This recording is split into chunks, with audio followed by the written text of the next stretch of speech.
મહત્વના સમાચાર સામે આવી રહ્યા છે। આ સમાચાર મહત્વના મળી રહ્યા છે તે પાટણથી મળી રહ્યા છે। પાટણમાં મેડિકલ કોલેજમાં રેગિંગનો મામલો જે પ્રકાશમાં આવ્યો છે તેમાં વિદ્યાર્થીનું મોતના મામલે કામગીરી જે કરવામાં આવી રહી છે, તપાસ હાથ ધરવામાં આવી રહી છે, ત્યારે વિદ્યાર્થીઓ સામે કાર્યવાહી કરવામાં આવી છે। તમામ આરોપીઓના 1 દિવસના રિમાન્ડ મંજૂર કરવામાં આવ્યા છે, જેમાં જે વિદ્યાર્થીઓ દ્વારા રેગિંગ કરવામાં આવ્યું તેમની સામે આ કાર્યવાહી કરવામાં આવી રહી છે। બાલીસણા પોલીસ મથકમાં તમામ આરોપી વિરુદ્ધ ગુનો દાખલ કરવામાં આવ્યો હતો અને તેના ભાગરૂપે કોર્ટમાં રજૂ કરીને તેમના રિમાન્ડ મેળવવાની કાર્યવાહી હાથ ધરવામાં આવી છે। ત્યારે 1 દિવસના તમામ આરોપીઓના રિમાન્ડ મેળવવામાં આવ્યા છે। પાટણ મેડિકલ કોલેજમાં રેગિંગ મુદ્દે જે વિદ્યાર્થીનું મોત થયું હતું તે મામલે આ કાર્યવાહી કરવામાં આવી છે, જેમાં તમામ આરોપીઓના 1 દિવસના રિમાન્ડ મંજૂર।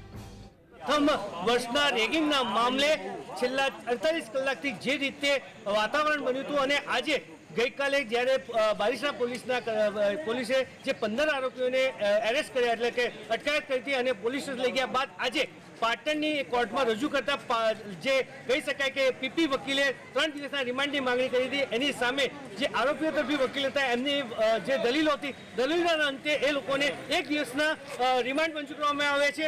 કેમેરા કોર્ટના દ્રશ્યો બતાવવા અત્યારે હાલ જે આરોપીઓ આવ્યા છે એ લોકોના રિમાન્ડ પૂરા થયા છે અને રિમાન્ડ પૂરા થયા પછી એ લોકોને અત્યારે હાલ લઈ જવામાં આવે છે। આવતીકાલે ફરીથી 5 વાગે રજૂ કરવામાં આવશે।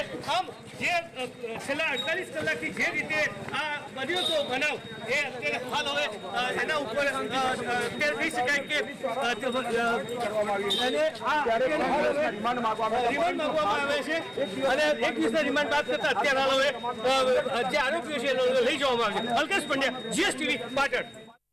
3 દિવસના રિમાન્ડ માંગેલા હતા, તમારા નામદાર કોર્ટે આવતીકાલ સાંજના 5 વાગ્યા સુધીના રિમાન્ડ મંજૂર કરેલા છે। પોલીસે કયા પુરાવા એકત્રિત કરવા રિમાન્ડ માંગ્યા હતા? પોલીસે સાયન્ટિફિક પુરાવા, એફએસએલના લગતા પુરાવા લેવાના છે। મોબાઈલમાં જે સંવાદ થયેલો હતો કે મીટિંગ માટે ભેગા થાવ એ તમામ હકીકતો પોલીસને એકત્રિત કરવાની હતી। ઘણા ખરા પંચનામામાં પણ પોલીસ બાકી હતા જેમાં આરોપીની હાજરીની જરૂર હોય તેવા તમામ પુરાવા માટે પોલીસ રિમાન્ડ